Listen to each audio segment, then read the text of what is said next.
Do orçamento secreto turbinado ao empréstimo consignado do Auxílio Brasil, o presidente Jair Bolsonaro usa a máquina pública em intensidade sem precedentes durante uma campanha eleitoral.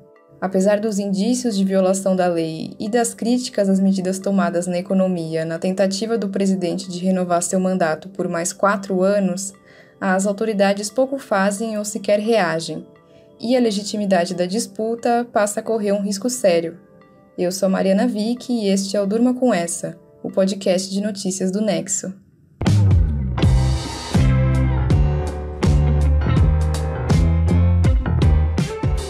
Olá, eu sou o Conrado Corsaletti, estou aqui com a Mariana para apresentar esse podcast que vai ao ar de segunda a sexta, todo começo de noite, sempre com notícias que podem continuar a ecoar por aí.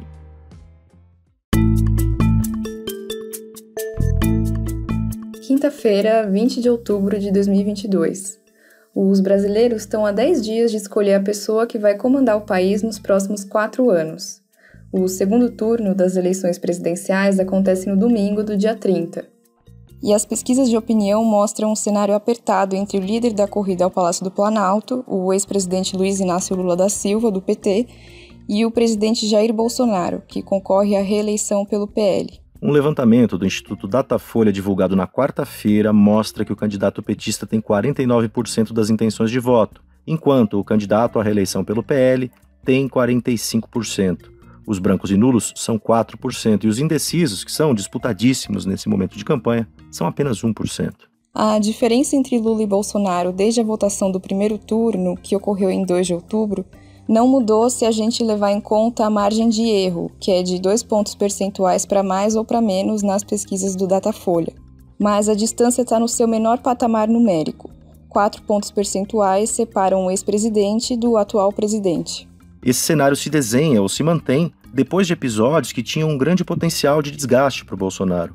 O caso do Pintou um Clima das meninas venezuelanas, que viralizou no fim de semana, era a principal dessas frentes de desgaste, por causa dessa repercussão negativa da declaração do Bolsonaro sobre imigrantes adolescentes que ele conheceu em Brasília, que ele chamou de prostitutas e que na verdade não são prostitutas. O presidente se viu obrigado a fazer uma live na madrugada de domingo para se explicar. E depois, ele também fez uma nova intervenção em vídeo ao lado da primeira-dama para pedir desculpas. Entre as várias análises que circulam no ambiente político, uma delas ajuda a explicar a resiliência bolsonarista nessa reta final da campanha. O uso sem precedentes da máquina pública, ou seja, o uso da estrutura do Estado para ganhar voto. Em época de eleição, o uso indevido da máquina se dá quando o que é público privilegia o que é privado. Governantes em exercício que concorrem à eleição, como é o caso de Bolsonaro, têm vantagens quando usam a máquina pública a seu favor na campanha. Quando se fala das vantagens de uso da máquina pública para as campanhas, a gente restringe essa discussão, em princípio, aos cargos do Poder Executivo. Portanto, estamos falando de prefeitos, governadores e presidente da República. E aí as vantagens são bastante fortes. Primeiro, visibilidade. O exercício da chefia do Executivo gera mídia constante. Né? Além disso, também tem uma forte estrutura de apoio, estrutura na própria administração pública, são vários cargos, várias secretarias que são submetidas ao comando da chefia do Poder Executivo.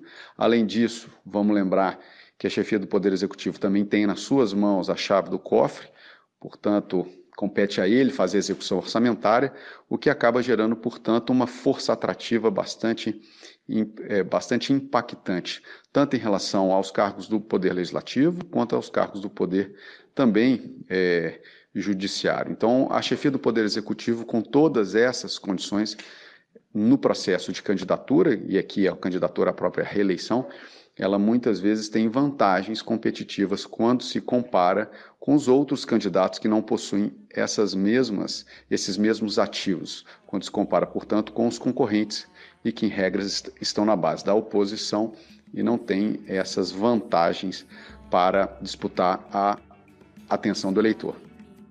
Esse aí que você ouviu é o Rodolfo Viana Pereira, professor de Direito da Universidade Federal de Minas Gerais, que já conversou sobre o tema com a gente em 2018, no Politiquês, o podcast de política do Nexo. É muito recorrente em eleições ouvir um adversário acusar o governante da vez de usar a máquina pública, seja para se reeleger, seja para eleger aliados. Mas existem restrições legais sobre o uso dessa máquina administrativa nas eleições. Essas restrições aparecem mais especificamente na Lei Geral das Eleições, que foi sancionada em 1997.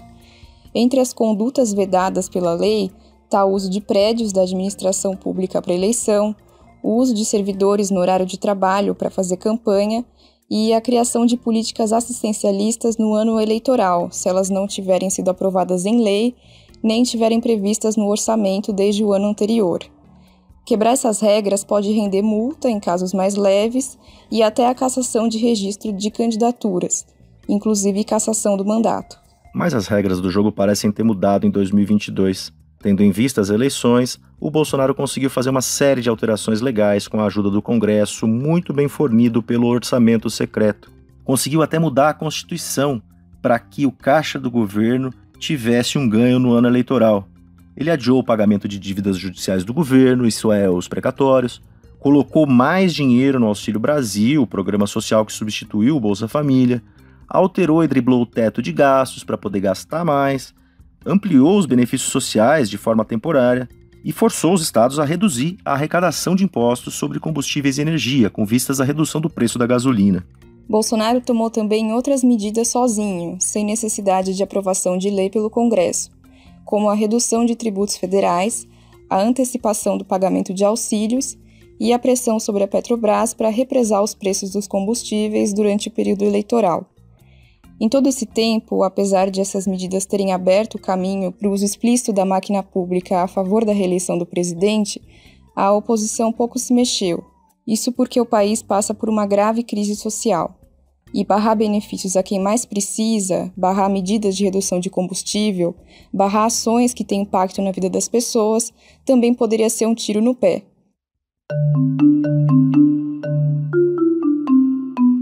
O debate sobre o uso da máquina pública nas eleições tem acontecido desde antes da campanha oficial de 2022, quando o Congresso aprovou medidas como a PEC dos precatórios, ainda no ano anterior, e a PEC das bondades, já neste ano eleitoral. São emendas à Constituição que permitiram a expansão de gastos. Só que agora, no segundo turno, esse debate sobre o uso da máquina cresceu e muito. Desde o início do mês, depois que o Bolsonaro ficou atrás do Lula na votação de 2 de outubro, no primeiro turno, o governo federal tem se apressado em lançar novas medidas para melhorar o ambiente econômico do país. Essas medidas são excepcionais e parte delas é temporária, ou seja, dura só até o fim do ano eleitoral. Especialistas também consideram algumas das medidas permanentes insustentáveis para a economia no médio prazo. Mas Bolsonaro aposta nessas fichas para angariar apoio de eleitores que não conquistou no primeiro turno, principalmente os eleitores de baixa renda, que recebem benefícios sociais como Auxílio Brasil e que, mesmo assim, têm preferido votar majoritariamente no ex-presidente Lula. No primeiro turno, o candidato do PT teve 48,3% dos votos válidos no Brasil. Bolsonaro teve 43,2%. Na história nacional, sempre quem chega na frente no primeiro turno vence o segundo turno. Mas o Brasil também nunca viu um presidente concorrer à reeleição e perder. Em termos de uso de máquina no segundo turno, dá para contar pelo menos 8 medidas que o Bolsonaro já anunciou. A primeira delas, do dia 3 de outubro, foi a antecipação em uma semana de parcelas do Auxílio Brasil e do Vale Gás. No calendário original, o governo pagaria essas parcelas entre os dias 18 e 31 de outubro. Essa segunda parcela um dia depois da votação do dia 30 de outubro. Com a mudança, as parcelas vão ser pagas no dia 11 e no dia 25, antes da votação. A segunda medida é do dia 4 de outubro, quando o Bolsonaro anunciou a inclusão de mais de 500 mil famílias no Auxílio Brasil. Os novos beneficiários começaram a receber R$ 600 mensais há poucas semanas da votação do segundo turno. Com a medida, o programa vai atender 21 milhões e 100 mil famílias, segundo o governo, que também diz que a fila para o programa está zerada. Essa medida não é temporária, mas permanente. Outra medida anunciada pelo governo na segunda fase da campanha, no dia 6 de outubro, foi o Programa de Refinanciamento de Dívidas da Caixa Econômica Federal, que permite a renegociação dessas dívidas em até 90% do valor. Esse programa não é novidade, já existia em outros anos, mas foi anunciado com uma ênfase diferente agora, no mesmo mês do segundo turno, e num contexto em que o endividamento das famílias está cada vez maior. Pouco depois, no dia 7 de outubro, sim, é uma medida a cada dia, o Bolsonaro anunciou a quarta medida econômica tomada em meio ao segundo turno, o pagamento de uma parcela extra, uma espécie de 13º, do auxílio para taxistas e caminhoneiros. Com a aprovação da PEC das bondades, esses dois grupos, que sofreram com a alta dos combustíveis, passaram a receber R$1.000 por mês em agosto. Mas o número de pessoas habilitadas no programa foi menor que o previsto. Por isso, o governo decidiu transformar o dinheiro que sobrou em uma parcela extra. O valor ainda não foi definido. A quinta medida lançada pelo Bolsonaro no segundo turno foi a política de empréstimos consignados do Auxílio Brasil. Quem recebe pode tomar esse empréstimo. Ela foi sancionada pelo Bolsonaro em agosto e começou a valer de fato agora no dia 11 de outubro. O empréstimo consignado é um empréstimo no qual o banco desconta a parcela devida diretamente do salário. Nesse caso, o valor vai ser deduzido do programa social pago pelo governo, que tinha um valor de R$ 400 por mês no início do ano e em agosto passou a ser de R$ 600. Esse valor de R$ 600 dura pelo menos até dezembro. De acordo com a presidente da Caixa, Daniela Marques, o banco, que tem concedido grande parte dos empréstimos dessa nova política, liberou R$ 1.800.000 em crédito consignado para beneficiários do Auxílio Brasil nos 3 primeiros dias úteis da medida. Ao todo, 700 mil beneficiários haviam tomado empréstimos nesse período. O montante médio de crédito tomado por cada pessoa ficou próximo de R$ 2.600. O governo federal afirma que a política facilita o acesso ao crédito em um momento de dificuldade econômica para a população de baixa renda. E isso é verdade. Mas economistas lembram que os juros para beneficiários do Auxílio Brasil são mais altos que outras modalidades de crédito consignado. Esse tipo de juros para pessoas de renda muito baixa traz riscos de superendividamento. Além disso, o empréstimo garante mais dinheiro na mão no presente, mas o pagamento de juros reduz a renda disponível no futuro, ainda mais se a gente lembrar que existe a possibilidade de o Auxílio Brasil voltar para R$ 400 a partir de janeiro de 2023. O Bolsonaro promete, se reeleito, manter os R$ 600, mas isso não está previsto na prévia do orçamento. Nos últimos dias, o governo também estendeu o prazo para o cadastro no CadÚnico, que é o cadastro que garante a entrada de pessoas de baixa renda em todos os programas sociais do governo, criou um programa especial de crédito para empreendedoras mulheres, que são outra parcela do eleitorado mirada por Bolsonaro no segundo turno, e conseguiu aprovar mais recentemente, na terça-feira, a medida que tem sido chamada de FGTS Futuro, que permite que trabalhadores usem dinheiro ainda não depositado em suas contas de FGTS para financiar a compra de imóveis. Essa medida é destinada para famílias com renda mensal de até R$ 2.400 e deve entrar em vigor em até 90 dias. Para o trabalhador que optar pela modalidade, o dinheiro de parcelas futuras do FGTS vai ser bloqueado e usado para o pagamento dos empréstimos na compra da casa própria. A política vai ser operada pela Caixa Econômica Federal e vai turbinar o programa Casa Verde e Amarela, a principal política habitacional do governo Bolsonaro. Especialistas criticam o aval dado pelo Conselho Curador do FGTS para essa medida porque ela vai dificultar o acesso de trabalhadores ao fundo de garantia quando precisarem, em caso de demissão, por exemplo. Outro risco da medida é incentivar que esses trabalhadores, entre aspas, deem um passo maior que a perna, comprando a casa própria com a garantia de uma renda virtual, que ainda não existe. Há também o risco que eles caiam no superendividamento caso percam o emprego que garante o depósito do FGTS.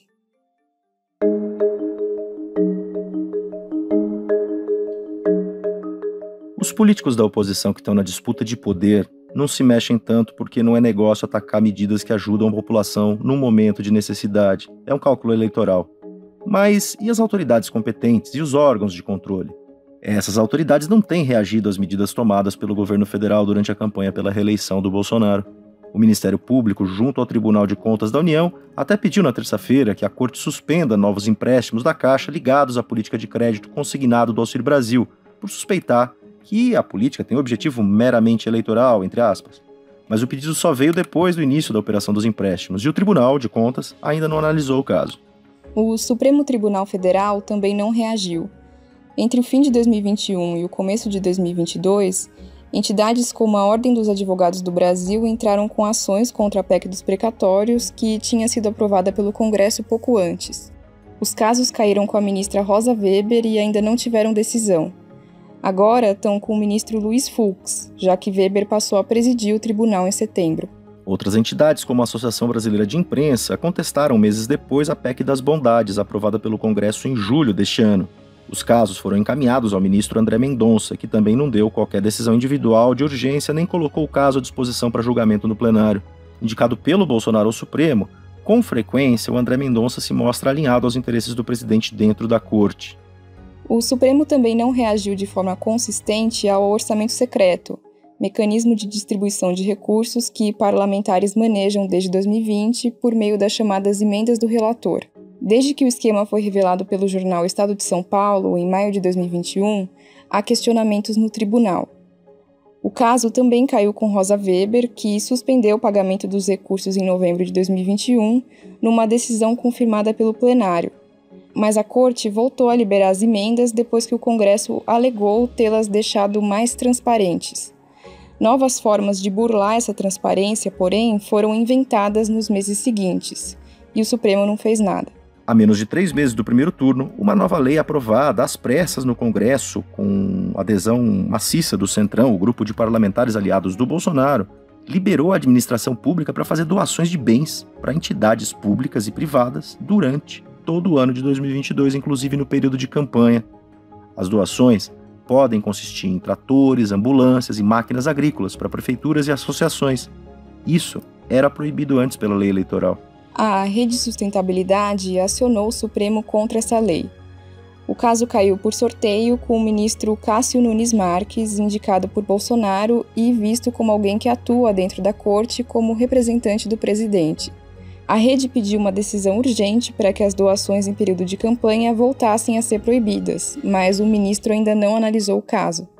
Os repasses para aliados políticos, governo e em estados e municípios seguem liberados. Segundo notícias de bastidores publicadas pela imprensa, o Supremo não tem reagido às medidas tomadas pelo governo federal porque está buscando evitar conflitos diretos com o Bolsonaro num contexto eleitoral em que a situação do país está tensionada. O presidente ataca com recorrência o Supremo Tribunal Federal e, na visão de alguns ministros, poderia se aproveitar dessa situação para redobrar esses ataques. A Rosa Weber, presidente do tribunal, que está no centro de alguns casos levados à corte, já havia indicado meses atrás que não pretendia colocar na pauta temas considerados sensíveis antes da eleição. Tanto o Supremo como outras instituições, como o Tribunal Superior Eleitoral, têm sido criticados por não se posicionar diante do uso da máquina pública durante a eleição. As críticas se intensificam na reta final da campanha do segundo turno. Segundo quem estuda direito eleitoral, o uso da estrutura do Estado para garantir a reeleição, embora não seja novo no Brasil, torna a disputa desigual e, no limite, põe em xeque a legitimidade do processo democrático nacional. É um tema que está sendo evitado agora, mas que vai precisar ser encarado em algum momento, nem que seja depois da abertura das urnas.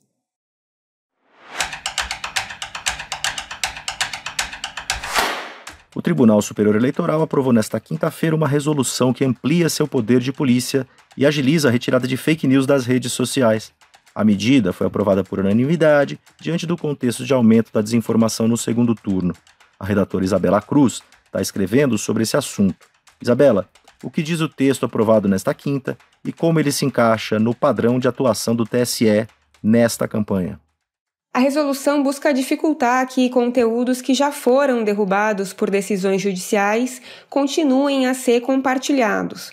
Porque o que acontece hoje em dia é que o TSE, por exemplo, acionado por uma das campanhas, proíbe um determinado vídeo, as plataformas excluem esse vídeo, mas aí diferentes perfis nas redes sociais replicam aquele conteúdo sob outras URLs, em outros endereços. Então, a resolução prevê a redução do prazo para as plataformas derrubarem os conteúdos de 24 horas para 2 horas, o que dificulta a disseminação dos materiais. E a possibilidade de o presidente do tribunal, atualmente o ministro Alexandre de Moraes, determinar por iniciativa própria a retirada de conteúdos do ar, quando o plenário já tiver determinado a retirada de conteúdo do tipo anteriormente. E olha, essa expansão de prerrogativas da Corte Eleitoral tem se manifestado nas próprias decisões dos ministros, muitas das quais tomadas por uma maioria apertada. Numa virada em relação a 2018, quando foi acusado de deixar as fake news varrerem as redes sociais, o TSE tem determinado uma série de proibições às campanhas de Bolsonaro e de Lula, assim como a veículos de comunicação. O problema é que agora a crítica ao tribunal tem sido de abuso e até de censura. O texto cita as medidas com mais detalhes, mostra quem elas favoreceram, por quem foram tomadas, mas só para dar um panorama, decisões do tribunal determinaram recentemente, por exemplo, a retirada de vídeos verdadeiros do ar por estarem fora de contexto, segundo os ministros, o adiamento do lançamento de um documentário que poderia favorecer campanha com dinheiro de empresa, o que não é permitido pelas regras eleitorais, e a proibição de reportagens e comentários em veículos de comunicação sob a alegação de causarem desinformação. E Isabela, como tem sido a repercussão dessa atuação do TSE? A situação é complicada para o TSE. O tribunal quer dar uma resposta diferente da que deu em 2018, mas uma boa parcela da comunidade jurídica está dizendo que nessa alguns ministros têm perdido a mão. Por exemplo, para o professor de Direito Eleitoral da Federal de Minas, Rodolfo Viana Pereira, com quem eu conversei hoje, o tribunal está sim num terreno perigoso de restrição à liberdade de expressão. O professor Ronaldo Macedo, titular da Faculdade de Direito da USP, com quem eu também conversei, reconhece os dilemas do TSE nesse momento crítico da democracia brasileira, mas também está vendo com preocupação esses avanços. Segundo ele, o TSE nunca teve um papel tão interveniente. Analistas já têm apontado que isso pode acabar favorecendo o Bolsonaro, que tem mobilizado suas bases a partir da ideia de liberdade de expressão irrestrita. Vamos ver o resultado do segundo turno, dia 30 de outubro. Você pode ler o texto da Isabela em nexojornal.com.br.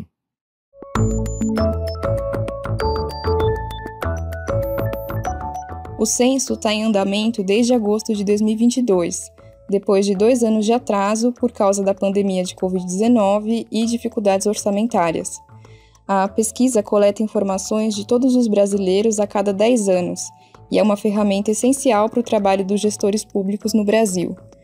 A gestão pública é um dos temas da Ponto Futuro, editoria do Nexo dedicada a pensar os próximos anos. A Beatriz Gatti escreveu um texto sobre o assunto. Beatriz, qual a importância do censo para a gestão pública? O censo é a base para a estruturação da maioria das políticas públicas no Brasil. Ele carrega muito mais do que só o tamanho atualizado da população brasileira. É o censo que traz as informações confiáveis sobre áreas fundamentais para os gestores públicos, ou seja, saúde, educação, habitação, transporte, cultura, entre várias outras. Então ele vai ser essencial para atualizar como as vacinas são distribuídas pelo país. Ele vai ajudar nas políticas de habitação a partir do registro da quantidade de casas construídas fora dos padrões urbanísticos ou de segurança, por exemplo. Também vai ter impacto sobre o repasse de recursos da União para estados e municípios, ou até definir o número de deputados federais e estaduais que cada estado vai eleger, que é proporcional ao tamanho da população.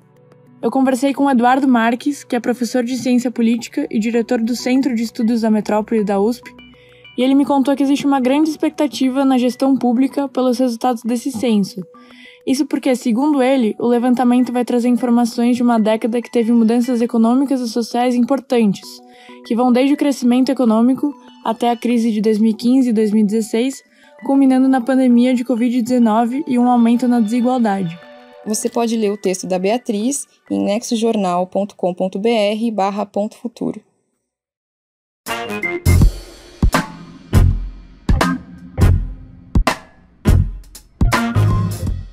O fim de semana tá no horizonte, então é dia de Gama Revista no Durma Com Essa.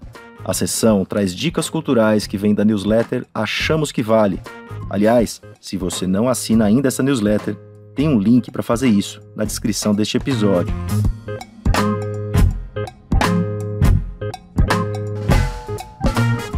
Olá, aqui é Isabelle Moreira Lima, editora da Gama Revista. Nessa semana, a gente começa as nossas dicas culturais por uma lista de filmes para gelar a espinha. Se você gosta de filmes que mostram assassinatos em série, monstros gigantes e possessões demoníacas, essa é para você. O site de entretenimento americano Refinery 29 reúne os 51 melhores filmes de terror de todos os tempos. Lá é possível encontrar clássicos como O Exorcista, de 73, e Nosferatu, de 22, mas também títulos mais recentes do gênero, como Hereditário, de 2018. A lista é perfeita para preparar aquela sessão assustadora no final de semana e o link você encontra na nossa newsletter e no site da Gama. Já para ler, a gente traz aqui a nova edição da revista de literatura Granta. A publicação inglesa sai em língua portuguesa com uma pergunta como norte: a literatura russa é capaz de iluminar aspectos da Rússia de hoje? Os editores da Granta estão certos que sim. Há no lançamento textos de russos como Tatiana Tolstaya e Ludmila Ulitskaya e de autores de outras origens e gerações como a carioca Clara Drummond, que conta uma história de amor entre Moscou e São Paulo, e ainda o jornalista português José Pacheco Pereira, que cobre a região. A revista é ilustrada por fotos de Mário Restife e Mariana Viegas, que dão frio só de olhar. Para ir, tem dicas para quem está em São Paulo e para quem está em Brasília. Para os paulistanos, tem a 46ª edição da Mostra Internacional de Cinema. Neste ano, são 223 títulos, sendo 13 deles indicados ao Oscar de Melhor Filme Internacional. Do Brasil, são 61 produções que se destacaram nos principais festivais, como Veneza, Berlim e Cannes. Os destaques da programação vão para Triângulo da Tristeza, Alcarrás e Os Anos Super 8, de David Ernaud-Briot e Ania Ernaux, que acabou de ganhar o Prêmio Nobel de Literatura. Os ingressos e a programação, que começa nessa quinta 20 e vai até o dia 2 de novembro, estão no site da Gama e na nossa newsletter. Ainda em São Paulo, tem a peça Museu Nacional Todas as Vozes do Fogo no Sesc Vila Mariana. É escrita e dirigida por Vinícius Calderoni. A peça reconta o incêndio de grandes proporções que engoliu alguns dos 20 milhões de itens do museu em setembro de 2018, ano que era também comemorado o bicentenário da instituição. Com 20 canções inéditas, o musical é encenado pelo grupo Barca dos Corações Partidos e faz um panorama da cultura brasileira. Vai até o dia 29 de outubro. Finalmente, para quem está em Brasília, a dica é a exposição sobre Ariano Suassuna e o movimento armorial no Centro Cultural Banco do Brasil. Arte, espetáculos musicais, documentários, palestras e debates compõem a mostra que vai até o dia 23 de janeiro. São 140 obras de artistas como Fernando Brenan e Lourdes Magalhães.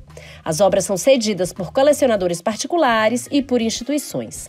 A curadoria é da Denise Matar e a coordenação da Regina Rosa Godoy. Por hoje é isso, mas na semana que vem eu volto com mais dicas culturais do Achamos que Vale. Até lá!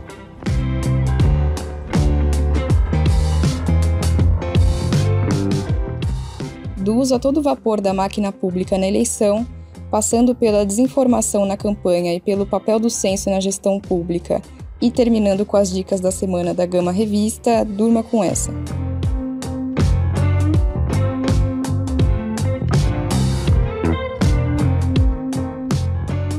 A pesquisa Datafolha, citada neste episódio, foi registrada no Tribunal Superior Eleitoral sob o código BR 07340/2022, com roteiro de Marina Vick, produção de Conrado Corsaletti, participações de Isabela Cruz, Beatriz Gatti e Isabelle Moreira Lima, além da edição de áudio do Luiz Serafim.